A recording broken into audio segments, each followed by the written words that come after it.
The rain was coming down in sheets as I squinted through my windshield, cursing my stubbornness for not updating my GPS before leaving Portland.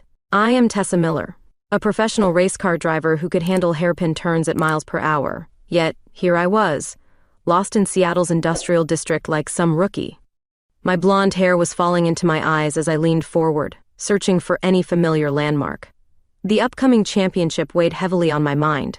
Being late for practice sessions was not an option, not when I was this close to breaking through the glass ceiling in professional racing. A neon sign flickered through the downpour. Jones Auto Specialist. It was not my intended destination, but at this point, any shelter would do. I pulled my Porsche into the lot, tires splashing through puddles that reflected the moody Seattle sky. "Hello?" I called out, stepping into the garage. The scent of motor oil and metal filled my nostrils. "Anyone here?" "Back here," a voice answered. "Just a minute." I heard tools being set down, followed by footsteps. A tall woman emerged from behind a lifted Mercedes, wiping her hands on a rag. Her brunette hair was pulled back in a messy ponytail, and her green eyes sparkled with something that made my breath catch. "I am Annabelle," she said, extending a clean portion of the rag as a humorous gesture. "Lost? That obvious?" I laughed, feeling warmth creep into my cheeks. "I am Tessa, looking for Seattle Speedway." "You are way off course." She grabbed a tablet, pulling up a map. "But you are in luck. I know every back road in this district." As she leaned closer to show me the route, I caught a whiff of her perfume mingling with workshop scents. Something about her presence was both unsettling and thrilling. "You know cars," she observed, glancing at my Porsche. Her fingers traced the air above its curves appreciatively. "This is the new GT3? Good eye." I smiled, impressed. Most people miss the subtle differences. Not much gets past me when it comes to engines. She walked around the car slowly. "Mind if I take a look under the hood?" The rain intensified outside, drumming against the metal roof. For the next hour, we lost ourselves in technical discussions about torque and aerodynamics. Her knowledge was impressive, her passion evident in every gesture. "You should come watch me race sometime," I found myself saying. "I mean, if you were interested in seeing these modifications in action, I might just take you up on that." Her smile held a hint of mystery. "The rain is letting up. Ready for those directions?" As she drew a detailed map on a clean sheet of paper, our fingers brushed briefly. That small contact sent an unexpected jolt through my system. I tried to focus on memorizing the route, but my mind kept drifting to the way her eyes lit up when she talked about engines. "Thank you," I said, reluctantly heading toward my car. "For everything. Anytime." She hesitated, then added, "Good luck with your race, Tessa." Driving away, I could not shake the feeling that this accidental detour might lead somewhere interesting. In my rearview mirror, I watched her figure grow smaller, standing in the garage doorway. Right then, I knew I would find a reason to come back to Jones Auto Specialist. Sometimes getting lost leads you exactly where you need to be. The Seattle Speedway buzzed with pre-race energy. My regular mechanic had called in sick, leaving me with a potentially serious problem. My mind wandered back to those green eyes and expert hands at Jones Auto Specialist. Before I could talk myself out of it, I was dialing the number from her business card. "Annabelle speaking." Her voice carried a hint of amusement. "Lost again, Tessa?" "Not exactly." I explained my situation. "I know it is last minute, but would you consider being my mechanic for the championship series?" There was a pause that felt like forever. "When do you need me?" "Now?" I tried to keep the desperation out of my voice. "I will make it worth your while." 2 hours later, Annabelle was elbow-deep in my race car's engine, making adjustments I had not even considered. Her presence in the pit drew curious glances from other teams. Female mechanics were as rare as female drivers in this circuit. "Your timing was off by 0.3 seconds, she muttered, more to herself than me. "No wonder you were losing power on the turns." I watched her work, mesmerized by her confidence and precision. The way she handled tools was like watching an artist with their brushes. My crew chief, Dave, stood nearby, nodding approvingly at her suggestions. Late-night practice sessions became our routine. After everyone else had left, we would stay, fine-tuning and testing. Sometimes talking about racing, sometimes about life. I learned she came from old money but chose grease and engines over cocktail parties. "My family thinks this is just a phase," she confided one night, adjusting my seat position. They expect me to join the family business eventually. And what do you want? I asked, catching her eye in the dim garage light. She smiled that mysterious smile that had been haunting my dreams. The smell of rubber and gasoline, the challenge of making something perfect. The qualifying race arrived sooner than expected. Thanks to Annabelle's modifications, my car performed better than ever. I could feel the difference in every turn, every acceleration. Her voice in my earpiece during the race was steady, calming. Easy on turn 4, she guided. You have got this, Tessa. I crossed the finish line first, setting a new track record. The celebration in the pit was electric. Without thinking, I pulled Annabelle into a tight hug, both of us sweaty and grinning like fools. We did it, I whispered against her hair. You did it, she corrected, but her arms tightened around me. Later that night, we sat on the hood of my Porsche, watching stars appear over the empty track. The victory champagne had left us both slightly buzzed and brave. I have never met anyone like you, I admitted, turning to face her. Her hand found mine in the darkness. I was thinking the same thing. The kiss happened naturally, like the final piece of a puzzle falling into place. Soft at first, then deeper, tasting of champagne and possibilities. When we finally pulled apart, her green eyes reflected the starlight. This complicates things, she whispered. But she was smiling. I like complicated, I replied, pulling her closer. We stayed there until dawn painted the sky pink, talking about everything and nothing. About races and dreams, fears and hopes. Every so often, one of us would lean in for another kiss, as if making sure this was real. As I drove home that morning, my lips still tingling, I realized 2 things. First, I had found my perfect mechanic. Second, I was falling hard for someone who could either become my greatest victory or my most spectacular crash.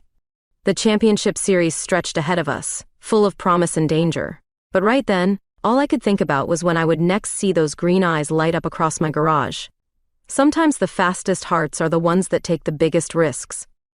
Annabelle's phone buzzed during our morning maintenance check. Her face fell as she read the message. I watched her shoulders tense beneath her work shirt, a subtle change that I had learned to read over the past few weeks. Family stuff? I asked, sliding out from under the car. Annual Thanksgiving dinner. She sighed, setting down her wrench. Mother insists I attend this year. No excuses accepted. The Jones family was old Seattle money, with a reputation that preceded them. Annabelle rarely spoke about them, but when she did, her voice carried a weight that worried me. They do not know about us, she continued, avoiding my eyes. They think I am just going through a phase with this mechanic work. Hey, I touched her arm gently. You do not owe them explanations. She caught my hand, intertwining our fingers. Would you come with me? As my friend? The word friend stung a little, but I understood. Sometimes protection comes in the form of small deceptions. Of course. The Jones estate sprawled across 15 acres overlooking Puget Sound. My Porsche felt out of place among the Bentleys and Rolls-Royces parked in the circular driveway. Annabelle squeezed my hand once before letting go. Remember, she whispered. Just friends. The butler, yes, an actual butler, led us through marble halls lined with oil paintings. Annabelle's mother, Elizabeth Jones, greeted us in the drawing room. Her pearls probably cost more than my first race car. Darling, Elizabeth air-kissed Annabelle's cheeks. And this must be your friend from the racing world. Tessa Miller, I smiled, channeling my media training. Thank you for having me. The room filled with relatives, each carrying an agenda as carefully hidden as the daggers behind their smiles. Annabelle's cousin Marcus cornered us by the fireplace. Have you heard about Uncle William's new will? He swirled his scotch.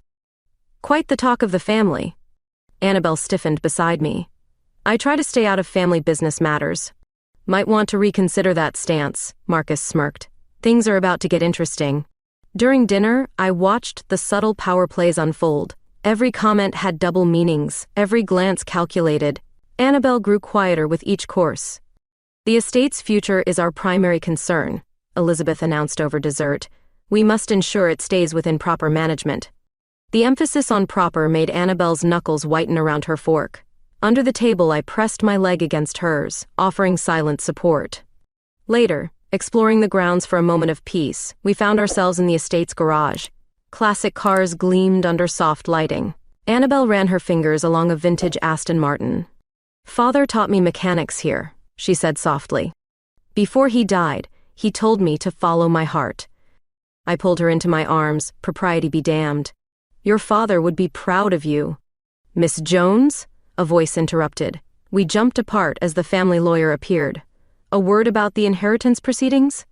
The look he gave me clearly said this was private. I squeezed Annabelle's shoulder before leaving them to talk. In the kitchen, getting water, I overheard two relatives discussing the will. Words like contested and conditions drifted through the door. Something about marriage requirements and company control. When Annabelle found me later, her face was pale. "We need to talk." The drive home was silent. Outside her apartment, she finally spoke. "There is something I need to tell you about my family's business. Whatever it is," I turned to face her. "We will figure it out together." She kissed me then, desperate and needing. When we broke apart, her eyes were bright with unshed tears. "I never wanted to drag you into this mess." "Too late," I smiled, tucking a strand of hair behind her ear. "I am already invested." As I drove home that night, I could not shake the feeling that we had stepped into something bigger than family dinner drama. The championship races suddenly seemed simple compared to the game we had entered. But watching Annabelle stand up to her family's expectations, seeing her choose her own path despite the pressure, made me fall even harder. Sometimes the biggest races happen off the track, and the most important victories have nothing to do with checkered flags. The question was, what would it cost us to win this one? Marcus caught up with me at the track 3 days after the dinner. His presence in my pit area felt like oil contaminating clean fuel. Annabelle was underneath my car, but I saw her freeze at the sound of his voice. "Cousin Belle's special friend," he smirked. "Got a minute?" I followed him to a quiet corner, keeping one eye on my crew. "Make it quick. I have qualifying runs." "The Jones family business is not what it seems." He lit a cigarette. "Uncle William's will has certain stipulations about inheritance." "Why tell me this?" I crossed my arms, watching smoke curl in the morning air. "Because Belle trusts you." He leaned closer. "The company is in trouble, deep trouble." Before I could respond, I noticed a figure in an expensive suit talking to my crew chief, the family lawyer Andrew Bennett. He had no business being at a racetrack. "Think about it." Marcus handed me a business card. "Call me when you want the full story." That evening, I stayed late at the track, supposedly reviewing race footage. In reality, I was watching Bennett through my office window. He met someone in the parking lot, a woman I recognized from family photos, Annabelle's Aunt Patricia. They argued in hushed tones, Patricia jabbing her finger at documents. Bennett kept shaking his head. Money changed hands, quick and subtle. My phone buzzed. "Annabelle. Can you come over? I found something." Her apartment was scattered with papers when I arrived. She looked beautiful in the chaos, hair messy from running her hands through it. "Look at these dates," she pointed to financial documents. "The company has been bleeding money for years." "Your cousin mentioned trouble," I admitted, telling her about Marcus's visit. "Marcus?" She laughed bitterly. "He is probably behind half of this." We spent hours connecting dots, shell companies, missing funds, fake board meetings. The deeper we dug, the uglier it got. "The inheritance clause," Annabelle finally said. "It requires the heir to be married before taking control." My heart skipped. "Married? To someone of proper social standing," she added quietly. "Someone the board approves." The weight of unspoken words hung between us. I reached for her hand, needing the connection. A noise outside made us jump. Headlights swept across the windows. A car idling too long to be coincidence. "Stay here," I whispered, moving to the window. The black sedan pulled away slowly. "They are watching us." Annabelle's voice shook slightly. "They know we are digging."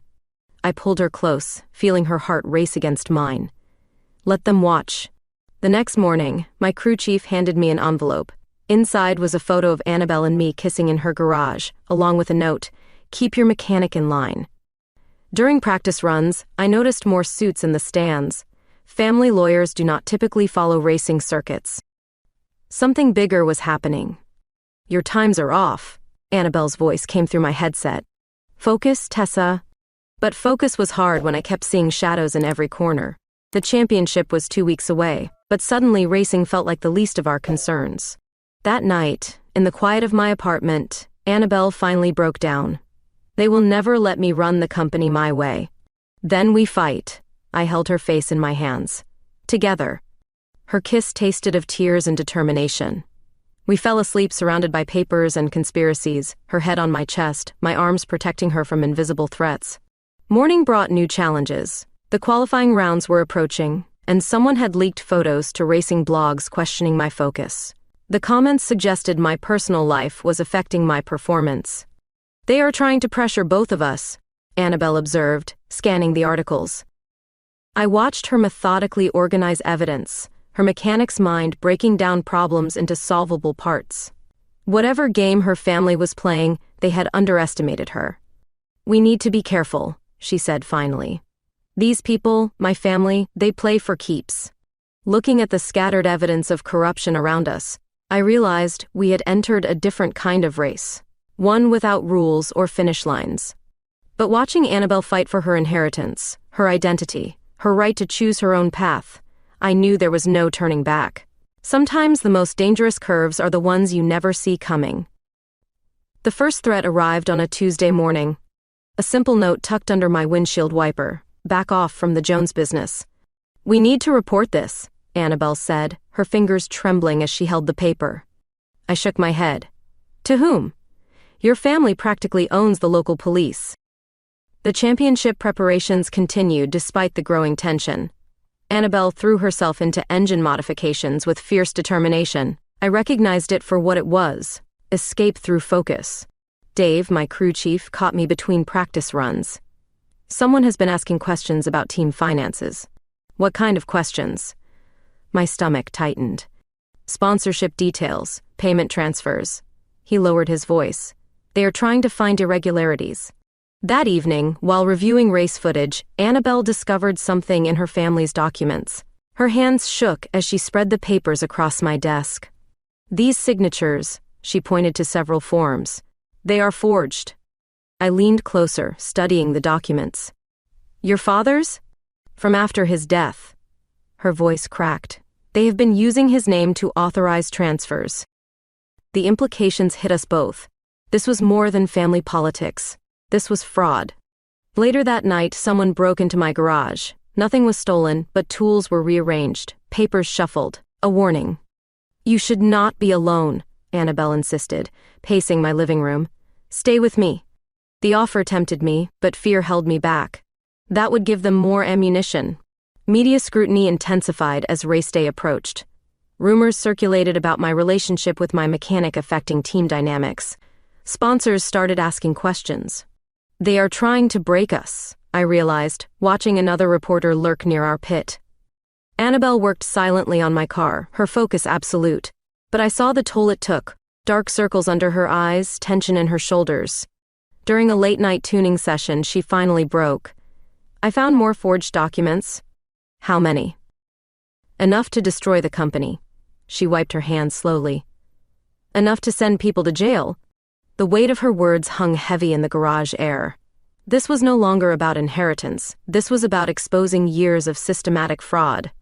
That night, someone left photos in my locker. Pictures of Annabelle and me in private moments. Another warning. We need to be smarter than them, Annabelle said, studying the photos. More careful. But careful was getting harder. Every shadow held threats, every phone call could bring bad news. The final qualifying rounds loomed closer. My times were strong, but distractions mounted. Security cameras caught someone tampering with garage locks. They are getting desperate, Dave noted, reviewing the footage. Annabelle spent hours documenting everything, building a case. Her family's legacy of corruption spread before us like a cancer. One evening, returning from practice, we found her apartment ransacked. Nothing taken, just violated. Another message. I held her that night as she finally cried, her tears soaking my shirt. I never wanted this fight. I know, I whispered into her hair. But we are in it now. Morning brought fresh challenges. Anonymous tips to racing officials questioned my car's compliance with regulations. Full inspection, the official announced. Immediately. Annabelle supervised every check, her expertise evident. The car passed, but the delay cost us valuable practice time. Later, alone in the garage, she confronted me. "This is my fight, not yours." "No." I caught her hands. "This is our fight now." The kiss we shared tasted of determination and fear, passion and defiance. Whatever came next, we would face it together. That night, reviewing security footage, we spotted a familiar face. Patricia, Annabelle's aunt, talking to someone in shadows. "The annual shareholders meeting is next week," Annabelle noted. "They are running out of time." So were we. Championship qualifiers were days away, and someone wanted us distracted, off balance, afraid. But they had miscalculated. Fear was making us stronger, more determined. Sometimes pressure creates diamonds, and we were becoming something unbreakable. The question was, would we survive the transformation? The championship semifinals were 3 days away when Annabelle received the ultimatum. Elizabeth Jones's voice carried through the phone speaker, cold and precise. "The estate papers must be signed by Friday," she declared, "or certain information goes public." I watched Annabelle's face pale. The deadline coincided perfectly with my crucial race. Not a coincidence. "They want us distracted," I said after she hung up. Split our focus. Practice sessions became a blur of preparation and paranoia. Every adjustment to the car felt crucial, every moment together precious and threatened. Dave reported more suspicious activities around the garage. Tools slightly moved, settings barely altered. Someone was trying to get inside my head. "We need to run a full check," Annabelle insisted, her hands steady despite her exhaustion. Every bolt, every wire. During the inspection, she found it. A subtle modification to the brake line, almost invisible unless you knew where to look. If this had failed during the race, she trailed off, hands shaking now. I pulled her close, feeling her heart race against mine. But it did not. "You caught it." Security footage proved useless. The garage cameras had convenient blind spots during crucial hours. The practice runs that followed were my best yet. Something about facing real danger made track risks seem manageable. "Your times are incredible," Dave noted, studying the charts. "Whatever is happening, it is lighting a fire under you." Annabelle worked through the night, documenting everything. Evidence of garage tampering, financial fraud, family threats. The estate deadline. She looked up from her papers. "I have to attend the signing." "I will come with you," I started. But she shook her head. "You need to qualify." She touched my cheek. "This is what they want, to force us apart." She was right, but leaving her to face them alone felt wrong. We had become stronger together, learning to lean on each other's strengths. The morning of the qualifying race dawned clear and cold. Annabelle kissed me in the privacy of the garage, a desperate, lingering kiss. "Be careful," I whispered against her lips, both on the track and with them. She managed to smile. "You too, champion." The track called to me, a familiar comfort in chaos. Through my headset, Dave guided me through warm-up laps. "Focus on what you can control," he advised. "Let the rest go." Easier said than done when your heart was across town, facing corporate wolves in designer suits. The qualifying race started clean. My mind settled into race mode, years of training taking over. Turn by turn, I built my lead. Then my radio crackled. "Tessa," Dave's voice tight. "Annabelle just called. Something's wrong at the signing." My concentration wavered for a split second, long enough for the second-place car to edge closer. "She said to tell you she's handling it," Dave continued. "Stay focused." The next 10 laps were the hardest of my career. Every instinct screamed to abandon the race, to run to her side. But Annabelle's voice echoed in my memory. "This is what they want." I crossed the finish line first, setting a new track record. No time for celebration.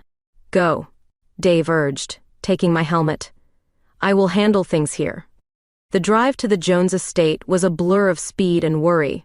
I found Annabelle in the garage, her sanctuary among the classic cars.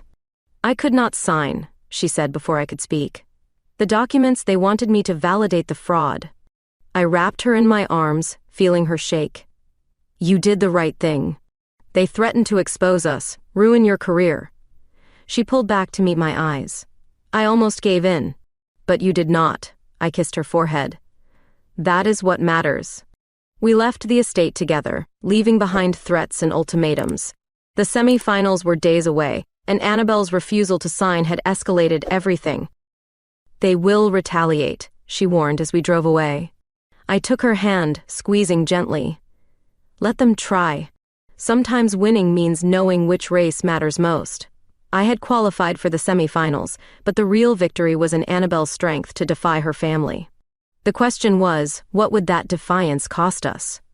Annabelle's grandmother, Eleanor Jones, requested our presence at her private residence. Unlike the main estate, her cottage felt warm, lived in. "You girls look exhausted," she noted, serving tea in delicate cups. "This family can do that." I watched Annabelle relax slightly in her grandmother's presence. Here was an ally we had not expected. "I found something interesting." Eleanor rose slowly, retrieving a dusty photo album. "While cleaning my attic." The photographs showed a younger William Jones, Annabelle's father, working on cars with a familiar-looking woman. "That is my mother," I whispered, recognizing her smile. "Sarah Miller." Annabelle gripped my hand. "They knew each other?" "More than knew." Eleanor's eyes twinkled. "They were racing partners in their youth." The album revealed a hidden history. My mother and William Jones had dominated amateur racing circuits before corporate life claimed him. "William never stopped loving cars," Eleanor continued. "He saw that same passion in you, Annabelle." Photographs showed a young Annabelle in her father's garage, learning the craft that would define her. "There is something else," Eleanor's voice turned serious. "About the company documents." She produced a leather folder carefully preserved. "William left these with me for safekeeping." Inside were original documents, bearing authentic signatures, proof of the forgeries we had discovered. "He knew," Annabelle's voice cracked. "He knew they would try to take control." "Your father was many things." Eleanor touched her granddaughter's cheek. "Naive was not one of them."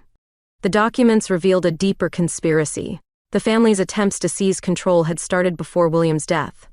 "This changes everything." Annabelle studied the papers. "We can prove the fraud." Eleanor's next words froze us both. "There is more at stake than money." She showed us correspondence between William and the board, plans for company reforms, environmental initiatives, worker protections. "The old guard opposed these changes," Eleanor explained. "They still do." A photo slipped from the folder. William Jones at a racetrack, arm around my mother, both holding trophies. "They were going to revolutionize racing," Eleanor smiled sadly. "Make it sustainable, inclusive." The weight of legacy pressed down on us.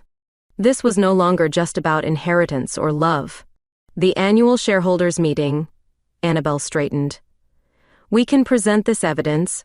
"Be careful," Eleanor warned. "They will fight dirty." Later that night, reviewing the documents in my apartment, more connections emerged. "Look at these dates," I pointed. "The first forgeries appeared right after my mother's accident." Annabelle's face paled. "You think they were connected?" The implications hung heavy between us. My mother's crash had ended her racing career, forced her to sell her team. "We need to know everything," Annabelle decided, determination hardening her voice. Eleanor called the next morning. During the family dinner, she had overheard conversations about offshore accounts. "Patricia and Marcus," she reported. "They were arguing about missing funds." The pieces were falling into place. A decades-long conspiracy to control the company, suppress innovation, maintain power. "Your father knew," I told Annabelle. "He was protecting you, preparing you." She nodded, tears in her eyes. "And now we protect his legacy." The revelation of our family's connection felt like destiny. 2 generations fighting the same battle. "We finish what they started," Annabelle declared, squeezing my hand. Eleanor provided more documents, each revealing deeper layers of corruption. The truth was becoming undeniable. That night, holding Annabelle close, I felt the weight of our mission. Love had brought us together, but justice would keep us fighting. "Whatever happens," she whispered in the dark, "we face it together." Sometimes the past reaches forward to guide us. Our parents' dreams, interrupted but not forgotten, lived on through us. The question was, could we succeed where they had been forced to stop?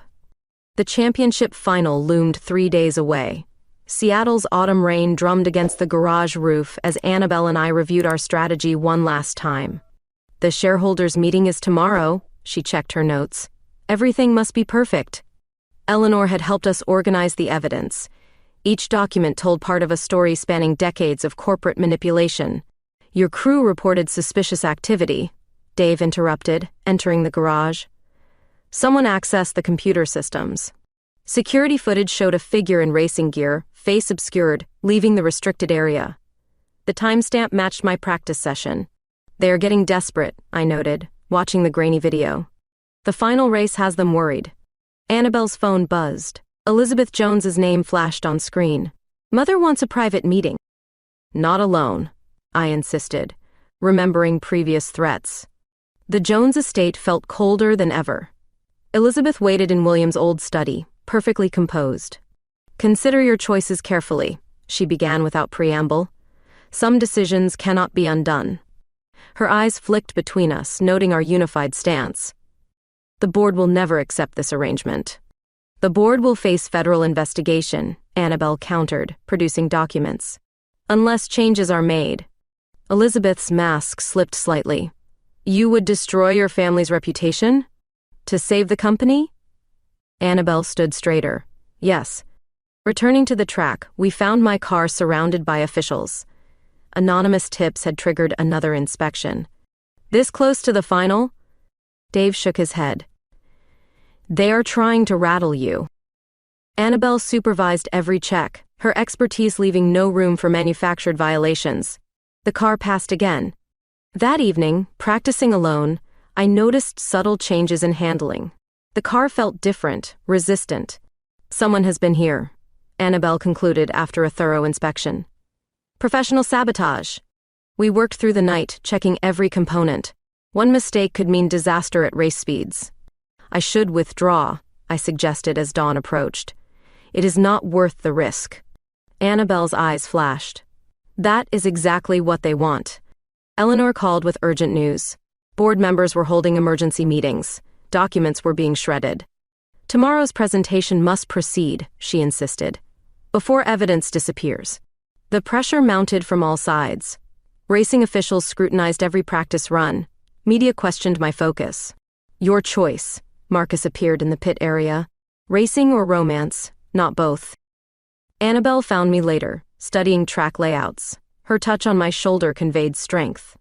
Whatever happens tomorrow, she began. I turned, pulling her close. We stick to the plan.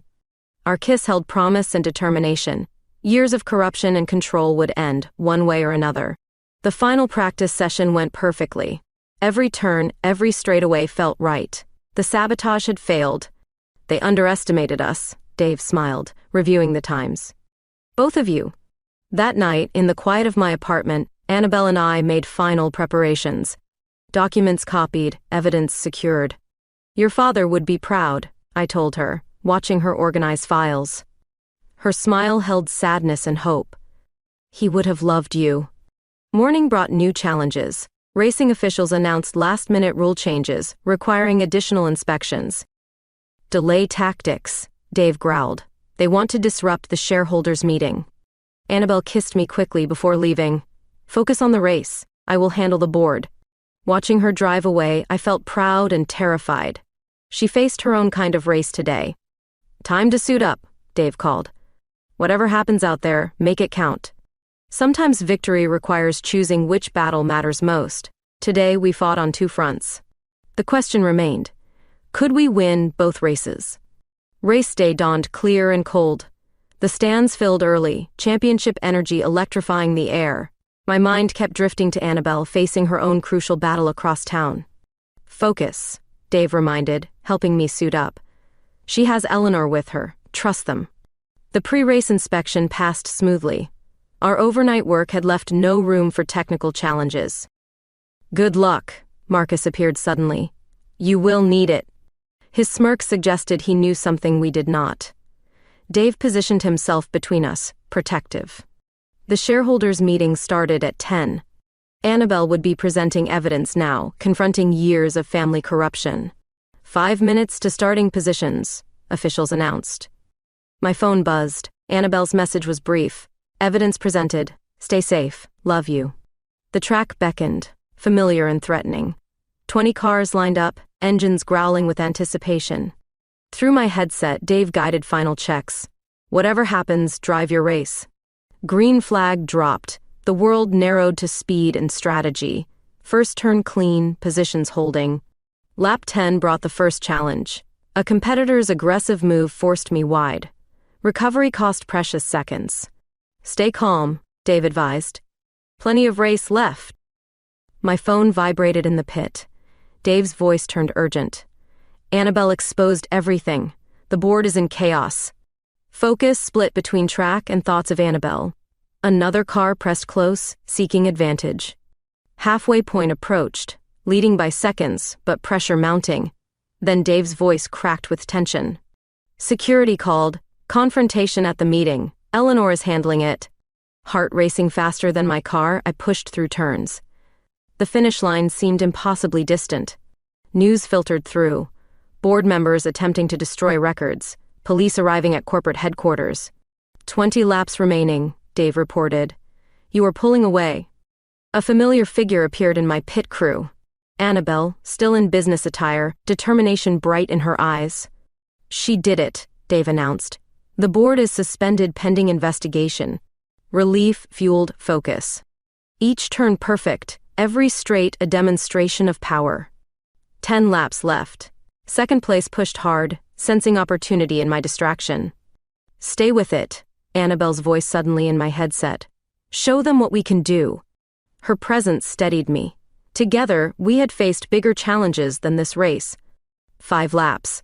The crowd sensed victory approaching, their energy pulsed through the track. Family lawyers are here, Dave warned, but nothing can stop this now. Final lap. Years of training, months of struggle, converging in these moments. Crossing the finish line felt like breaking through more than just space and time. Victory lane erupted. Cameras flashed, capturing the championship celebration. Annabelle reached me first. Our embrace spoke volumes, champions in more ways than one. The evidence? I whispered as photographers circled. Irrefutable, she smiled. Father's legacy is safe. Elizabeth Jones appeared at the edge of the crowd. Her expression mixed pride and resignation. Congratulations, she offered stiffly. Both of you. Media questions flew fast. About the race, about rumors of corporate scandal. Annabelle handled them expertly. Today is about racing excellence. Other matters will be addressed soon. The victory ceremony became a statement. 2 women, defying expectations, changing their world. Worth every challenge, Annabelle whispered as we posed with the trophy. Later, watching sunset paint the empty track, we finally relaxed, champions together. What happens now? I asked, fingers intertwined with hers. We rebuild, she smiled. The company, racing, everything. The future stretched before us, bright with possibility. Victory meant more than trophies. Together? I squeezed her hand. Her kiss answered everything. Sometimes the greatest wins come with the hardest fights. And some championships matter more than others. The question now was not if we could succeed, but how far we would go. Hand in hand we faced our next chapter, champions in racing, in business, in love. The track lights dimmed, but our path glowed bright and clear. Media frenzy hit like a tsunami the morning after our dual victory. Racing channels celebrated the championship, while business news exploded with corruption allegations. Jones Corporation board members suspended, headlines screamed. Our phones buzzed constantly with interview requests. We need to control the narrative, Eleanor advised over breakfast, before others twist it. Annabelle handled press conferences with grace, balancing corporate responsibility with privacy. Her strength showed in every response. The company will undergo restructuring, she announced, maintaining jobs while improving practices. Former board members launched counterattacks. Accusations flew about company loyalty and traditional values. They are desperate, Dave noted, watching news coverage, trying to salvage reputations. Marcus appeared on business channels, painting himself as a whistleblower. His version conveniently forgot his own involvement. Let him talk, Annabelle smiled. We have documents proving otherwise. Legal proceedings began swiftly.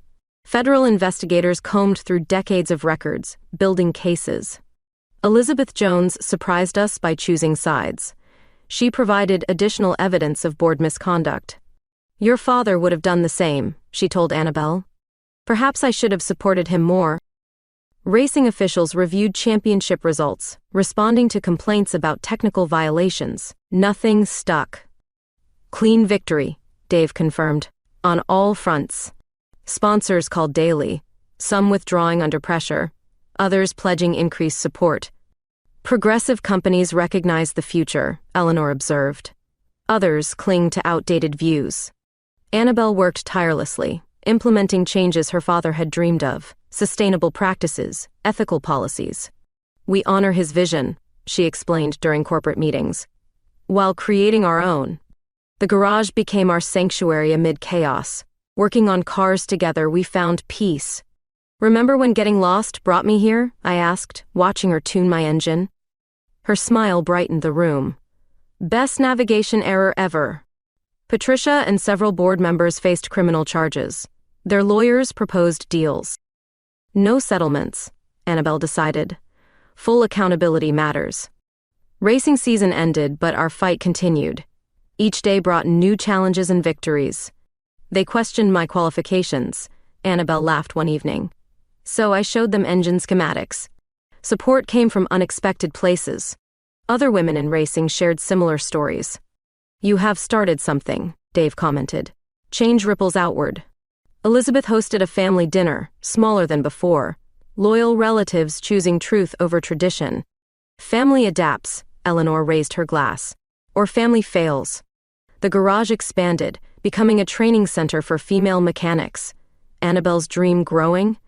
"Creating opportunities," she explained. Like father wanted. Legal battles intensified. Marcus attempted blackmail, threatening old photos and stories. "Release them," I challenged. "We are done hiding." Our relationship became public knowledge. Most welcomed it, some resigned to change. "Love wins," Eleanor declared simply. "Everything else is noise." Corporate restructuring proceeded smoothly. Ethical practices replaced profit-first policies. "Williams' company returns," Elizabeth observed. "Perhaps better than before?"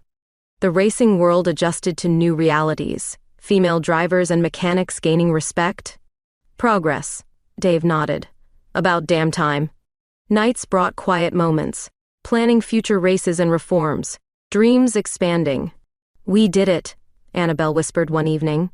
"Changed everything." "Just the beginning." I pulled her close. "More races ahead." Some victories change more than record books. Some champions transform their worlds. Together, we had broken barriers in business and racing. Love finding ways. "Ready for next season?" Dave asked, reviewing new car designs. Annabelle's hand found mine. "Ready for everything." Sometimes the biggest wins come after crossing finish lines. Real change takes time. But with the right partner, every challenge becomes possible, every race winnable. The future stretched bright before us, full of promise and possibility. Champions in love, in sport, in life, together. 2 years later, our world looked completely different. The Jones Corporation had become a model of progressive business practices, with Annabelle leading sustainable technology initiatives. "Another award," she laughed, showing me the latest industry recognition. Her green eyes sparkled with the same passion that first drew me to her. Our racing team had expanded, supporting emerging female drivers and mechanics. Eleanor's vision continued through our work. "Your father would be proud," I told her during a team meeting. Young women looked up to her, seeing possibility where barriers once existed. The garage we started had grown into a training center and innovation hub. Corporate boardrooms that once rejected her now sought her expertise. "Remember when they tried to stop us?" Annabelle asked, reviewing new electric vehicle designs. I remembered every challenge, the threats, the sabotage, the family drama that nearly broke us. "We survived," I squeezed her hand. More than survived. Marcus had disappeared after his legal battles. Patricia faced significant penalties for corporate fraud. Justice moved slowly but deliberately. Elizabeth Jones surprised everyone by becoming our strongest ally. She funded scholarship programs for women in technical fields. Redemption takes time, Eleanor would say, watching her daughter transform the family legacy. Our personal life flourished alongside our professional achievements. We balanced racing, business, and love with unexpected grace. Championship season starts next month, Dave announced during team strategy meeting. We have 3 promising new drivers. Each driver carried our story forward, breaking barriers, challenging expectations. Late nights in the garage still felt like our sanctuary, working side by side, dreams intertwining. We changed everything, Annabelle would say, touching my face. Her love never wavered. Media continued telling our story, not just as champions, but as partners who transformed multiple industries. Role models, Eleanor called us. A title we never sought but embraced. The racing world looked different, more inclusive, more innovative. Our small rebellion had created massive change. Your mother would be proud, Annabelle told me during a quiet moment. Sarah Miller's daughter, changing the world. Our first major charitable foundation launched, supporting women in technical education. A legacy beyond racing and business. Full circle, Dave observed. Honoring those who came before us. The Jones estate, once a symbol of old power, now hosted leadership conferences. Young entrepreneurs learned about ethical business practices. We write our own stories, Annabelle would tell aspiring leaders. No one else defines our path. Our love story became inspiration, not just for couples, but for anyone facing systemic barriers. Together, I would remind her. Always together. Championship trophies lined our office, but they meant less than the lives we changed, the opportunities we created. Ready for next season? She would ask, eyes bright with possibility. My answer never changed. Always. Some love stories transform more than 2 hearts. Some partnerships reshape entire industries. We were proof that change begins with courage, with love, with refusing to accept limitations. Champions, partners, revolutionaries. Our story continued, one race at a time,